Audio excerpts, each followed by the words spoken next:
कलमा का रिश्ता जब वो नहीं निभाते हमारे साथ, तो हमारे देश के अच्छे और सच्चे मुसलमान को कलमा का रिश्ता क्यों याद आता है? यूक्रेन को नेटो सपोर्ट कर रहा था, आज पाकिस्तान को कहे कि नेटो पावर सारी उनके साथ हो जाएंगी, क्या इंडिया फिर मान जाएगा कि ठीक है? क्यों मानेगा भाई? जो वॉर हो रही है, ठीक है, इजराइल अपनी जगह एकदम सही कर रहा है, एकदम सही कर रहा है। पाकिस्तान हमारा 1947 से दुश्मन देश है, लेकिन अभी मोदी सरकार ने वीजा कैंसिल किया, तो कैसे पता चला कि भारत के ही मुसलमानों ने अपनी बेटियां बिहार रखी हैं वहां पे? बताओ, मुसलमान है ना, वो कह सकते थे ना मेरा कलमा का रिश्ता है। भारत के अंदर कैसे पाकिस्तान की औकात हो गई कि भैया मिसाइलें तांग दी उसने, दिल्ली तक मिसाइल छोड़ी, दरबार साहिब के ऊपर उसने मिसाइल छोड़ी, पुंछ का एरिया तबाह कर दिया, कश्मीर के अंदर जाकर के आप देखिए क्या जरूरत थी उसको? उसे क्या मिसाइल नाम पूछ के आती है हिंदू के घर में फटूंगी या मुसलमान के? तो फिर कलमा का रिश्ता जब वो नहीं निभाते हमारे साथ, तो हमारे देश के अच्छे और सच्चे मुसलमान को कलमा का रिश्ता क्यों याद आता है? हमारा पीड़ा इस चीज की है, जो हमारे साथ खड़ा है, कदम से कदम मिला करके हमारे साथ चल रहा है, हमारे देश की आवाम को बचाने के लिए हमारे साथ खड़ा हो जाता है, सारे देशों को पछाड़ करके, तो हमें उसका साथ देना चाहिए, और वो है इजराइल और रशिया। क्या कहेंगे सर? बिल्कुल। अब क्या कहेंगे? बिल्कुल ये कहेंगे कि खाऊंगा यहाँ का, लेकिन गाऊंगा वहाँ का। वहाँ कहा मतलब हमारे कहने से पहले तो तुम्हें बोल दिया, ठीक है? बांग्लादेश को न्यूक्लियर पावर आप घोषित करना चाहोगे तो आप एग्री हो जाओगे क्या? बिल्कुल नहीं। नहीं ना, तो यही वॉर है ईरान और इसराइल की। ईरान कहता है न्यूक्लियर वेपन डेवलप करना चाहता है, बट कहता है इसराइल। देश के कौम इस बात को समझ क्यों नहीं? वो करे कि ईरान के साथ गलत हो रहा है। आप हिंदुस्तान को बीच में क्यों ला रहे हो उनके मैटर में? अरे सर, वो हमारा मैत्री आप संबंध है, उनके साथ क्या बात कर रहे हैं? आप देश का मैत्री संबंध है, आप देशी मामला है। या फिर उनके टॉपिक रखिए आप। हम कौन के? यही बात मैं यूक्रेन और रशिया की वॉर में कहूंगा। यूक्रेन को नेटो सपोर्ट कर रहा था, आज पाकिस्तान को कहे कि नेटो पावर सारी उनके साथ हो जाएंगी, क्या इंडिया फिर मान जाएगा कि ठीक है? क्यों मानेगा भाई? मेन प्रॉब्लम ये है कि क्या कहते हैं, जो अमेरिका है ना, अमेरिका सारा चीज़ अपनी तरीके से डेवलप कर रहा है, किसे कैसे करना है, न्यूक्लियर पावर जहाँ जाए। आप आज ईरान में पेट्रोल की वजह से ही कलेश है, मेन सारी चीज़ है पेट्रोल।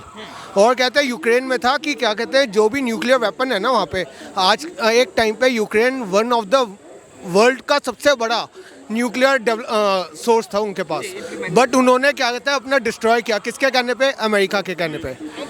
तो ये चीज़ें तो सारी सर एकदम बेकार है। जो वॉर हो रही है, ठीक है, इजराइल अपनी जगह एकदम सही कर रहा है, एकदम सही कर रहा है, कोई गलत बात नहीं। ये तो कह रहे हैं कि बिल्कुल सही कह रहे हैं, ये भी तो देश के नागरिक हैं, लेकिन आप लोग क्यों कह रहे हैं कि उनके साथ गलत हो रहा है?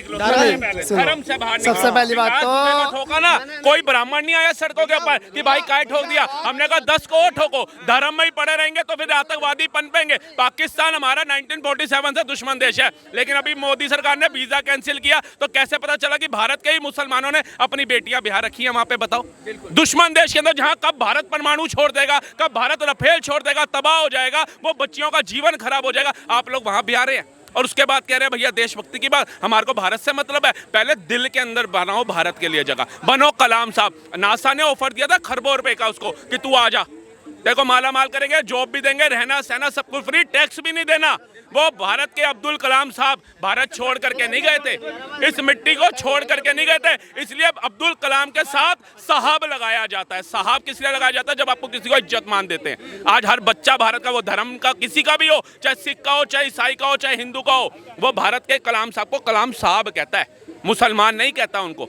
एक सवाल जो मेरा, आपने देखा को सोशल मीडिया पे तमाम वीडियो वायरल हो रहे हैं, ईरान से जिन महिलाओं को लाया गया, अब वो आरोप लगा रही है, धन्यवाद देने के बदले में आरोप लगा रही है मोदी सरकार पे। वो कह रही है कि हमारे लिए फ्लाइट की व्यवस्था नहीं की गई, हमें बस से भेजा जा रहा है, हम 4 दिन से ट्रैवल कर रहे हैं। क्या ऐसे माहौल में सरकार को कोसना जायज़ है या नहीं है? बिल्कुल गलत है।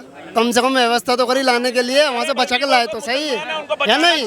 बिल्कुल। अरे वो तो मुसलमान है, मतलब ईरान में बैठे मुसलमान भारत आ रहे हैं, मोदी जी बचा लो मुझे, और यहाँ के कह रहे हैं हम ईरान के साथ है। अरे जाओ ना वहीं पे रह करके इजराइल पे हमला करो, दिखाओ अपनी देशभक्ति, अपना धर्म का वो बात। वो तो कह रहे हैं मोदी जी बचा लो, बस भी बढ़िया नहीं दी, और यहाँ के लोग कह रहे हैं हम तो ईरान के साथ हैं, हम तो ईरान के साथ हैं। अरे पहले एक तरफ डिसीजन बना लो, सारे बैठ करके एक महफिल के अंदर एक मीटिंग रखो, किसने कहाँ जाना और किसने कहाँ नहीं जाना। जो वहाँ पर है वो भारत आने की दरखास्त लगा रहे हैं, और जो यहाँ पे हैं उनको पता जा तो सकते नहीं है, प्रोटोकॉल होता है, हमें वहाँ भेज दो, हमें वहाँ भेज दो, बस साइकिल पे जाएगा, साइकिल पे जाएगा वहाँ।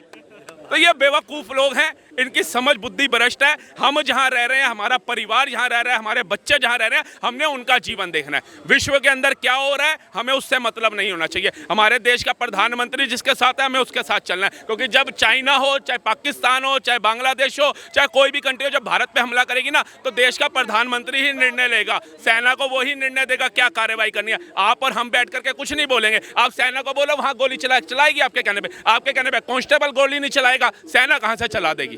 तो ये थोड़ा दिमाग से काम लो। सोनिया गांधी का एक स्टेटमेंट आया, उसमें उसने ये जिक्र करते हुए कहा कि ईरान भी हमारा पुराना दोस्त है, उसके साथ बड़ा गड़बड़ हो रहा है। तो कहने कि कांग्रेस वाले जो है अभी भी ईरान का सपोर्ट कर रहे हैं। भाई साहब ये तो इतने बड़े दोस्त की बात कर रही है। अभी दो दोस्त सगे बचपन से लंगोटिया जार होते हैं ना, जैसे ही 18 के होते हैं ना, 19 का होते ही वो मतलब सोनू की गर्लफ्रेंड मोनू लेकर के भाग जाता है, वहीं दोस्ती खत्म हो जाती है। ये उस दोस्ती की बात कर रही है। अब ईरान ने फिर पाकिस्तान का साथ क्यों दिया, आप बताइए। दोस्त हमारा है तो रशिया ने तो नहीं दिया, कितना पुराना दोस्त है, कितने पुराने संबंध है उसका। इजराइल ने तो नहीं दिया, ये ईरान ने क्यों दिया। ये फिलिस्तीन गाजा क्यों नहीं कभी खड़े हुए। मैं कहता हूँ 57 इस्लामिक कंट्रियां कभी भारत के पक्ष में आके क्यों नहीं खड़ी हुई कि भाई भारत में भी तो मुसलमान है, आप हिंदू छोड़ दीजिए, सिख छोड़ दीजिए, ईसाई छोड़ दीजिए, मुसलमान तो मुसलमान ही है ना। वो कहता है ना तेरा मेरा रिश्ता क्या, ला इलाहा वो जो भी आपका वो होता है, मैं गलत नहीं बोलूँगा, कहते हैं ना।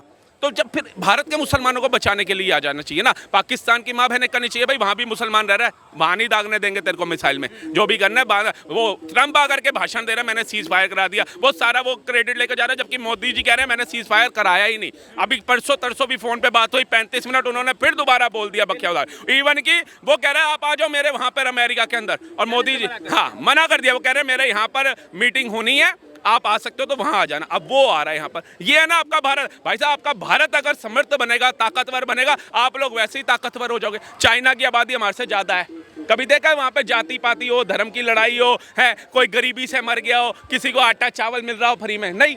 भारत में क्यों है? हमें धर्म जाति पाति छोड़नी पड़ेगी, क्योंकि जिन नेताओं को कुर्सी नहीं मिल रही है ना, वो चाह रहे हैं कि जातियों में लड़ाओ, इनको धर्मों की लड़ाई कराओ और अपनी कुर्सी जलो। आज वो चले गए राहुल गांधी, देखा आपने, नेहरू प्लेस मार्केट के अंदर गए हैं, मोबाइल मार्केट के अंदर। वो कल किसी ने भाषण दे दिया था कि जो हम मोबाइल यूज कर रहे हैं ना, उसके अंदर जो माइक्रो चिप लग रही है वो इजराइल बनाते हैं, यहूदी बनाते हैं। तो वो देखने चला गया नेहरू विहार के, सही में बनाते हैं कि नहीं बनाते। तो आप बताओ, ऐसे लोगों को अगर आप प्रधानमंत्री बनाने का ख्वाब देखोगे तो भारत डूबेगा। जहीर भाई आप क्या कहेंगे? अब लगता है आपको कि जानकारी के अभाव में आप ईरान का सपोर्ट कर रहे थे, तो अब आपको लगता है कि ईरान का सपोर्ट करना चाहिए देश के एक नागरिक को, या इजराइल का सपोर्ट करना चाहिए? देखो मैंने पहले भी कहा था और अभी भी कहूँगा, जिसके साथ जो गलत कर रहा है ना उसके साथ वो सही हो रहा है। फिर भी आप क्लियर नहीं कर रहे, गलत कौन कर रहा है मुझे ये बताओ। मतलब आप ये बताओ, आप कहलवाना क्या चाह रहे हो? सीधा सीधा मैंने कहा जो गलत कर रहा है ना उसके साथ गलत हो रहा है, तो वो सही हो रहा है। अच्छा, तो किसके साथ गलत है, क्लियर करेंगे ना? देखो सुनो क्या ईरान के साथ गलत हो रहा है, आप ये मान रहे हैं? हाँ अगर वो अपने यही वाली, हाँ यही वाली बोल रहा हूँ यहाँ के हो यही वाली, यही वाली बोल रहा हूँ। यहाँ के हो ना यही वाली करो, वो ज्यादा सही है। दूसरे के चक्करों में पड़ोगे ना तो कहाँ पहुँचोगे। एक सवाल के साथ राहुल जी खत्म करूंगा। तो क्या अब लगता है कि ईरान और इजराइल के युद्ध से कहीं ना कहीं देश को कुछ नुकसान होने वाला है? हमारे देश को कोई नुकसान नहीं होगा। हमारा देश कोरोना में नहीं पीछे गया। आज आप देखिए 198 कंट्रियां पूरे विश्व के अंदर सारी मंदी से जूझ रही हैं। भारत एक ऐसा देश है आज की डेट के अंदर भी जो कोरोना काल को भी झेल चुका है, जो उरी का हमला भी झेल करके आया, जो सर्जिकल स्ट्राइक भी करके आया, जो अभी इस ऑपरेशन सिंदूर भी करके आया, उसके बाद चौथी अर्थव्यवस्था बन गया, किसको पछाड़ के? जापान को पछाड़ करके।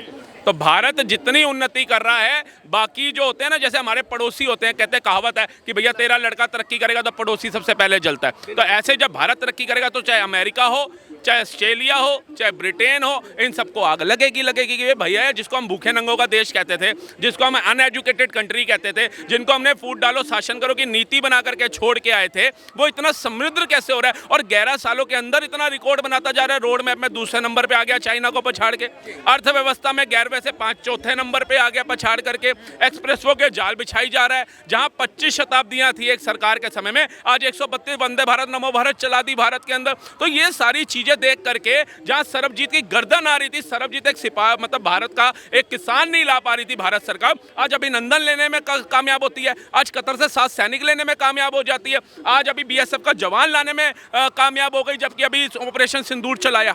तो ये भारत कहीं ना कहीं जहां तरक्कियों में है, जो विपक्ष की पार्टियां हैं वो लोगों को गुमराह करेंगी, वो जातियों में बांटने का काम करेगी, वो बताएगी ठाकुर के लिए मोदी क्या कर रहा है तो ब्राह्मण के लिए क्या कर रहा है, तो दलित के लिए क्या कर रहा है, तो SC ST के लिए क्या कर रहा है।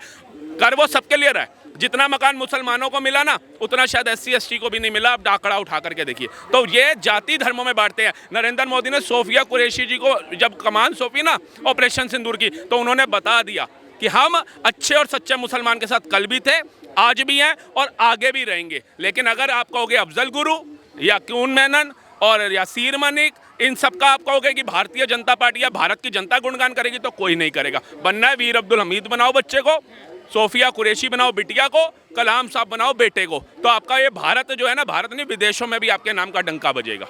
ठीक है, तो सुतोष ये तमाम जनता की राय। बहरहाल इस वीडियो को देखने के बाद आपकी क्या प्रतिक्रिया है हमें कमेंट बॉक्स में जरूर बताएं। बाकी देश दुनिया के तमाम खबरों के लिए बने रहे मेरे यानी संतोष के साथ। गूंजता भारत, दिल्ली।